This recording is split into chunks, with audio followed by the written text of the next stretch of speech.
কোনো কিছু না জেনেই দুজনে চলে গিয়েছিলাম কলেজ। কিন্তু কলেজ অফ থাকায় এত রোদ্দুরে আর না ঘুরে সোজা চলে এসেছিলাম বাড়ি। আর বাড়ি এসে আগে লাঞ্চ করে নিলাম। আর লাঞ্চে টোটাল নিরামিষ ছিল, মুগের ডাল, পটলের তরকারি আর আলু ভাজা। তো এরপর আমি চলে গিয়েছিলাম বিকেলে পড়াতে। আর সেখানে একটু হালকা শরবত খেয়ে ওদেরকে পড়িয়ে তারপর আমি চলে গিয়েছিলাম কিছু কেনাকাটা করতে। আর মুখের স্মাইলটা দেখেছো? কেন বলো তো?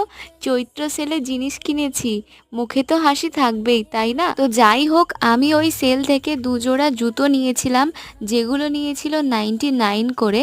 আর ওখানে যত জিনিস ছিল সবই 99-এর সেল চলছিল।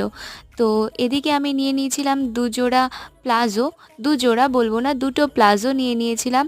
আর দোকানদার কাকু কিন্তু শুধু ডিসকাউন্ট দেয়নি, আমার ফেভারিট কপিকো চকলেটও দিয়েছিল। তো ভিডিওটা এই পর্যন্তই, বাই।